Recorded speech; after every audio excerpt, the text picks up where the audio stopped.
ang kwento natin sa loob ng tren kasi pupunta tayo sa Lumios City. At habang nag-i-scroll sa ating napaka-high-tech na cellphone ay may biglang pumasok sa loob ng bag. Who's that Pokemon? Paglabas ng tren ay nagulat ako kasi ang pangit ng hairstyle natin. Kaya ang una kong gagawin pagdating ay magpapagupit ako. Welcome nga pala sa Pokemon Legends ZA. Magaganap ang buong kwento natin sa loob ng Lumios City, kung saan ang mga Pokemon ay malayong nakakapaggala kasama ang kanilang mga trainer dito sa loob ng city. At bilang isang turista na may hilig sa Pokemon, ay napakagandang lugar to. Kahit pangit yung graphics, samantala naman ay may isang babae na kasama ang kanyang mga Pokemon. At naghahanap siya ng turista at ako yung nakita niya. Kaya lumapit siya para guluhin ako. Mukha daw kasi akong traveler dahil mayroon akong lumang bag. Ang pangalan nga pala niya ay Tawny. At kailangan daw niya ang tulong ko para ipromote ang kanilang hotel, ang Hotel Z. At dito rin tayo pansamantalang maninirahan. Pero habang nag-uusap kami ay nawala ang aking bag. Dahil kinuha pala ito ng isang Pokemon. Pasayaw-sayaw pa tapos biglang tumakbo. Kaya syempre, hinabol namin yun. Buti na lang ay kasama natin ang kanyang 3 Pokemon at tinulungan nila akong habulin yung magnanakaw. Nakita naman namin na meron pala nagmamayari sa Pokemon na yon. Kaya to the rescue naman ang ating mga bagong kaibigan. At naghahamon sila ng Pokemon battle kung gusto kong mabawi ang aking bag. Pero wala pa akong Pokemon. Kaya papahiramin niya muna ako pang laban. Lahat sila gusto kong piliin pero isa lang dapat eh. Kaya ang napili ko ay si Totodile. Mukha kasi siyang makulit na malupit. At ito ang aming first Pokemon battle. Hindi pa ako masyadong marunong sa Pokemon battle. Basta sabi ko sa kanya, banatan mo yung Pokemon na yan. At yun ang ginawa ni Totodile. Binugbog niya hanggang sa ma-KO. At dahil panalo tayo, syempre dapat na lang ibalik yung bag ko. Oh, tumitingin-tingin ka pa. Isang fist bump muna sa ating unang panalo. At di lang pala hiram yun, binigyan na sa atin si Totodile. At napaka-cute niya, di ba? Isang fist bump naman, Totodile. Sobrang cute!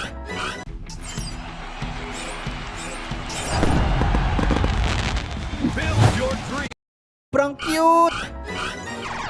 Paglipas ng oras ay naggabi na at nag-activate na ang battle zone. Ibig sabihin nito ay madaming trainer na naghahanap ng makakalaban. Kaya dapat na kaming umalis dito kasi delikado na. Pero maling kanto ata yung nalikuan namin. Ang dami namin nakasulubong na Pokemon trainer na handang-handa na makipaglaban. Pero biglang may dumating na isang flower Pokemon. Isang Flabebe. At tinulungan niya kaming makatakas.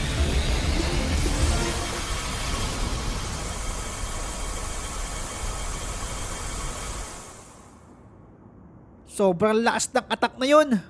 Kaya naman lahat sila ay nagkaripas magtakbuhan. Salamat kay Flabebe dahil kami ay ligtas. Siya pala ay isang very special Pokemon dahil 3,000 years old na siya. What? Nakarating na kami sa Hotel Z at mukhang horror hotel to ah. Haunted hotel nga. May Capri oh. Ang tangkad. Pokemon ba to o horror game? Ang pangalan niya ay AZ at siya ang may-ari ng hotel. At 3,000 years old na daw siya. Mas matanda ka pa sa kalendaryo. Samantala, habang nag-uusap kami, ay lumabas na ang mysterious Pokemon sa aking bag. At mukha siyang germs. At tulad ng sabi ko kanina, ay dito na tayo mag-i-stay. Kaya binigyan na ako ng susi para sa isang kwarto dito. At sana wala akong makitang multo sa hotel na to. Pagpasok ng kwarto, ay napaka-cozy. Ang ganda pala dito. Hindi nakakatakot. Magpapahinga na sana ako kaso biglang may kumatok. Si Tawny. Samahan ko daw siya sa rooftop. Dito na ba siya magtatapat ng pag-ibig niya sa atin? Ang ganda pa ng view. Sobrang romantic. Pero ending, kailangan lang pala niya ng tulong ko. Kaya syempre, tutulong tayo. Na-tropa zone tayo dun. Hi, good night. Paggising ng umaga ay punong-puno na ulit ako ng energy. Kaya bumaba muna ako ng hotel. At nakita ko si Tawny na nagkakape. Naubos na daw niya yung mga pandesal. Tapos inaya niya ako na sumali ng ZA Royal. Sa ZA Royal ay maglalaban-laban ang mga Pokemon trainer. Magsisimula ito sa rank Z hanggang makapunta sa rank A para kilalanin na pinakamalakas na Pokemon trainer. At dahil gusto ko maging the very best that no one ever was, game ako dyan! In-invite din niya ako sumali sa kanilang team, ang Team MZ. At sila ang iba pang team member, si Nabin, At si Lida, ang dancer. Sa pagsali ko ng team ay nagkaroon ako ng bag at binigyan pa ako ng napaka-formang jacket.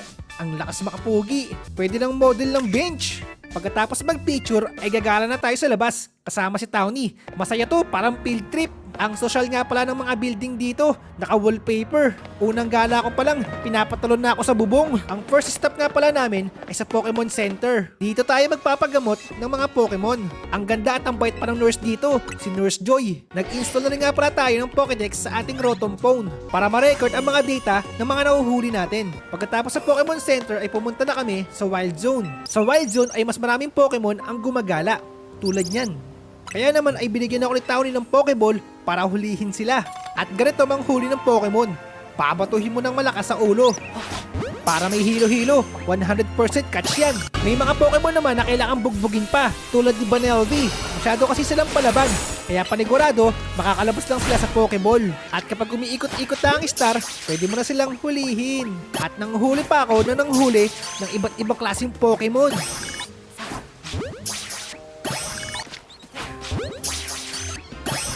Pagkatapos manghuli ay pumunta ako sa isang research lab. At dito ko nakilala si Miss Mabel. Tutulungan natin siya na makompleto ang Pokédex. At sa tuwing nakakahuli tayo ng Pokemon ay bibigyan niya tayo ng reward. Tulad ng mga attack moves na pwedeng ituro sa Pokemon. Dagdag motivation to para manghuli ng manghuli. Paglabas ng research lab ay sinulubong ako ng isang Pokemon. Pokemon pala to ng isa pang member ng Team MZ na si Navi. At napansin niya na parang may kulang daw sa forma natin. Kaya para mas pamogi daw ako, ay binigyan niya ako ng regalo. Isang sombrero. Laging kamukha ko na sa Michael Jackson. Hihi. Pagkatapos nun ay umalis na rin siya. Wala ka bang belt? Malalaglag na oh. Dahil may bago akong hat ay nagpakit muna ako kay Townie. Pero biglang nag-notif ang ating Rotom phone. Meron na pala tayong makakalaban. At dapat manalo tayo dito para mag-rank up. Excited na ako. Kasama ko nga pala ang buong grupo at bago daw ako makipaglaban sa promotional match, ay kailangan kong mag-ipon ng 1,000 points. Kaya nakipaglaban muna ako sa ibang mga Pokemon trainer para mag-ipon ng points.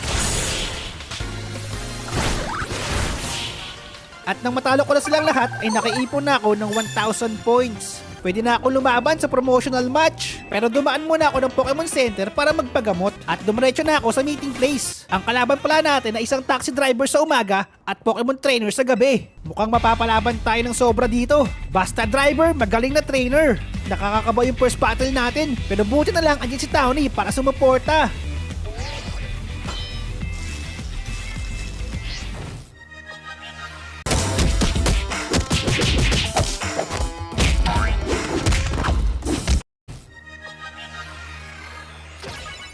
Magsisimula na ang battle at ang unang Pokemon na ginamit niya ay si Slowpoke.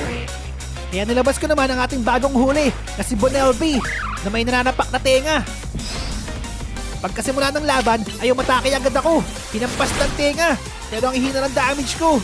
Masyado siyang mataba, ang kapal ng balat niya. Kahit anong attack ko walang damage. Kaya naman natalo si Vanellope. Pero meron pa akong dalawang Pokemon at nilabas ko si Fletchling. Pero nahihirapan din si Fletchling.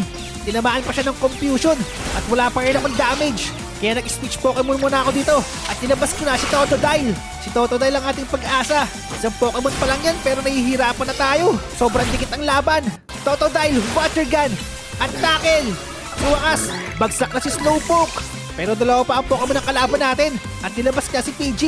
Medyo mahina yung damage ng manok niya. Pwede nang gawing tinola yan. Saktong-sakto may water gun tayo. May pangsabaw. At yun, naka-direct hit tayo. Isang bite na lang Totodile at panalo na. Ayos.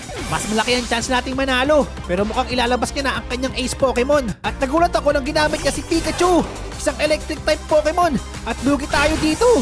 Kaya nilabas ko muna si Fletchling. Pero ang Thunder Shock ni Pikachu ay super effective sa atin. Pero ang plano ko ay pagodi si Pikachu bago ko ulit ilabas si Totodile. At maganda ang ginagawa ni Fletchling. At bago ulit siya tamaan ng Thunder Shock, ay nag-switch Pokemon ako. It's time to shine, Totodile! Patunay kaya mong manalo kahit electric Pokemon ang kalaban mo. Naniniwala ako sa kakayahan mo, Totodile. Nice dodge! Ang galing niya kumilag. Water Gun, Totodile! Last attack na! Sinong mananalo? Naunang tumumba si Pikachu. Pati ang kalaban natin. Nagulat. Ganun talaga ang Pokemon battle. May isang mananalo at may isang talo. At kung sino ang panalo, siya ang mag-rank up. At dahil panalo tayo, mukhang masayang oras to para mag-celebrate kasama ang ating mga kaibigan. Pero mukhang kakaiba ang ating pagkain na gawa ni Townie. Hindi ko alam kung anong pagkain to pero mukhang tinapay na may curry. At hindi ito gustong kainin ni Navin. Weird daw kasi. Well, kahit ano pang pagkain yan, basta kasama ang mga kaibigan, sasarap yan. Ala, matching